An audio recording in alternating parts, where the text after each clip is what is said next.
List میں تو نام پہلے سے موجود تھا اور ان کو ہر ایک کو پتہ ہوتا ہے، اور عمران صاحب کو بھی پتہ ہے کہ ان کے خلاف کون کون سے گواہ آ رہے ہیں اسٹیٹ کی طرف سے، اور ان کی طرف سے کون کون گواہ جا رہے ہیں، ان کی ایک لسٹ پہلے پیش کر دی جاتی ہے ناموں کی. تو یہ لسٹ پہلے پیش کی گئی ہے اور ان کو بہت اچھے طریقے سے علم تھا، اس میں انعام اللہ شاہ کا نام شامل ہے. مگر اس نام کے اوپر ان کو کچھ تحفظات ہیں. تحفظات اس لیے ہیں کہ آپ کو یاد ہوگا کہ بات کیا ہوئی تھی کہ بشرا بی بی کا ایک آڈیو کیسٹ بھی آڈیو لیک ہوا تھا، جس میں وہ اسی گواہ کو ڈانٹ رہی تھیں، ڈانٹ ڈپٹ کر رہی تھیں کہ انہوں نے کچھ تحائف جو آئے تھے ان کی پکچرز لی تھیں، واٹس ایپ پر تصویریں لے کے انہوں نے بھیجی تھیں بشرا بی بی کو یا پتہ نہیں کسی اور کو. تو اس کے اوپر بشرا بی بی نے ان کے اوپر کافی ناراض ہوئی تھی، ان کو کافی ڈانٹا تھا کہ یہ پکچر کیوں لے گئی ہیں، کس کو پکچر بھیجنی ہے. تو اس نے یہ کہا تھا کہ یہ ہماری ڈیوٹی ہے کہ جو چیز گھر کے اندر آ رہی ہے اس کا ریکارڈ رکھا جائے، تو ہم تصویریں میں بنا لیتا ہوں اور اس کا ریکارڈ رکھنے کے لیے. تو بشرا بی بی نے کہا تھا کہ تصویریں تو اس چیز کی بنائی جائیں جو گھر سے باہر جا رہی ہے، گھر کے اندر آنے والی چیزوں کی تصویر بنانے کی ضرورت نہیں ہے. اور اس کے بعد وہ اتنا ناراض ہوئی کہ اس کو نوکری سے بھی برخاست کر دیا اور اسے بنی گھر سے نکال دیا گیا تھا. اب وہ شخص ایک اہم گواہ کے طور پر عمران صاحب کے خلاف گواہی دینے کے لیے عدالت میں پیش ہونے والا ہے کسی وقت بھی. ایک اور جو ڈیولپمنٹ ہوئی ہے وہ ہے محمد بشیر میمن جو ہیں اس کے احتساب کورٹ کے جج. یہ وہ جج صاحب ہیں بشیر صاحب جنہوں نے نواز شریف صاحب کا پاناما کا کیس کنکلوڈ کیا، یسر رضا گیلانی کا کیس کنکلوڈ کیا، راجہ پرویز اشرف جو ایکس وزیر اعظم ہے پاکستان کے، ان کا کیس ان کی عدالت میں لگے. اور اس سے پہلے بہت پرانے پرویز مشرف کے دور کے ایک وزیر اعظم تھے معین قریشی جو امپورٹ کیے گئے تھے، ان کے کچھ کیسز تھے وہ لگے ہیں. شوکت عزیز کے کیسز لگے ان کے اوپر ان کی عدالت میں، اور عمران صاحب کے کیسز بھی اسی کی عدالت میں چل رہے ہیں. لیکن دوران سماعت ان کو ایک دم جو ہے وہ طبیعت خراب ہوئی، ان کو ہاسپٹل میں داخل کیا گیا، اور اس کے بعد انہوں نے اپنا جو ہے نا وہ غالباً 20 یا 25 دن کے بعد ریٹائر بھی ہونے والے، 1 مہینہ 20 دن کے بعد ریٹائر ہونے والے. تو انہوں نے اپنی درخواست ایک دی ہے اپنے اسٹیبلشمنٹ ڈویژن کو کہ ان کی ریٹائرمنٹ کی جو تاریخ ہے اس وقت تک ان کی رخصت منظور کی جائے، کیونکہ وہ اپنی صحت کی ناسازی تباہ کی وجہ سے کیسز کی سماعت نہیں کر سکتے. اب اس بات پر بھی حلقوں میں چہمے گوئیاں ہو رہی ہیں کہ کیا ان کے اوپر کوئی دباؤ ہے، ان کے اوپر کوئی دھمکیاں ان کو دی جا رہی ہیں، یا واقعی یہ صحت کا مسئلہ ہے کہ وہ کیس سننے سے معذرت کر رہے ہیں، یا وہ خوف اور ڈر کی وجہ سے کر رہے ہیں. تو یہ تھی عمران صاحب کے بارے میں اپڈیٹ. اب دوسری اپڈیٹ جو ہے وہ ہے بلاول صاحب کی. بلاول صاحب نے سما کو ایک انٹرویو دیا ہے اور ایک سوال کے جواب میں انہوں نے یہ کہا ہے کہ وہ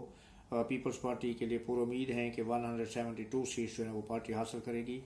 اور 172 حاصل کرنے کے لیے جو کمی بیشی ہوگی وہ آزاد امیدواروں سے پوری کی جائے گی، کیونکہ آزاد امیدوار جو الیکشن لڑ رہے ہیں ان کی ایک بہت بڑی تعداد پیپلز پارٹی میں شامل ہو جائے گی.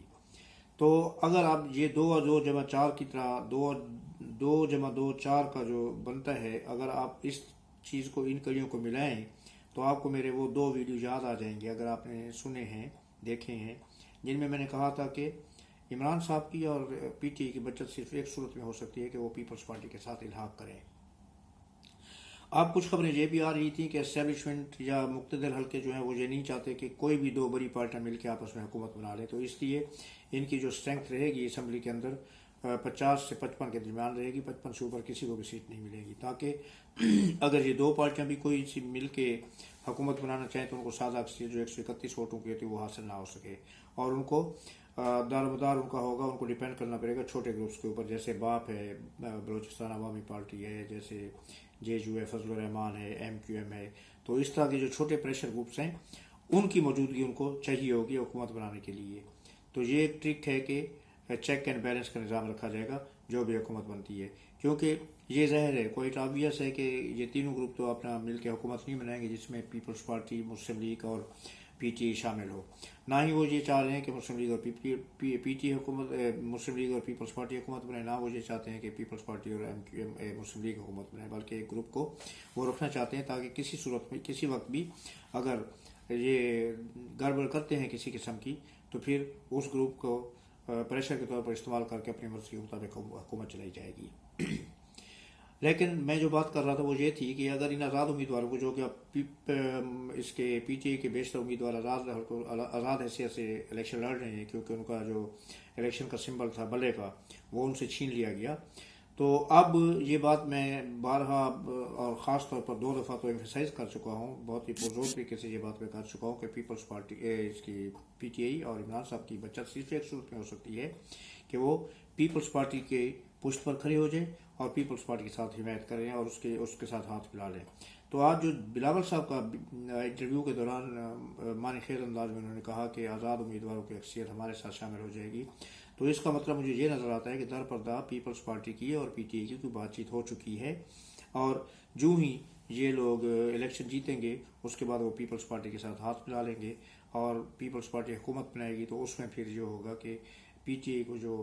ریلیکسیشنز اور جو آسانیاں چاہیے وہ ان کو مل جائیں گی۔ ایک تو حکومت میں بھی وہ شامل ہوں گے، حصے دار ہوں گے، اور اس کے بعد عمران صاحب کے اوپر جو عتاب ہے وہ اس عتاب سے بھی نکالنے میں ان کی مدد کر سکیں گے۔ دوسری بات یہ ہے کہ بلاول صاحب نے آج کوٹ اردو میں ایک بڑے پاور شو کا جو ہے اس سے خطاب کیا، کافی بڑا پاور شو تھا، کافی بڑا جلسہ تھا، کوٹ اردو جیسی جگہ کو مد نظر رکھتے ہوئے کافی بڑا جلسہ تھا، اور اس میں انہوں نے کئی وعدے وعید کیے۔ بلاول صاحب کی انتخابی مہم اس وقت میں یہ کہتا ہوں کہ پاکستان میں سب سے زیادہ پراسر اور اسٹرانگ طریقے سے چل رہی ہے۔ ایون مسلم لیگ کی بھی ابھی جب سے نواز شریف نے شاید اب دوسرا جلسہ کیا ہے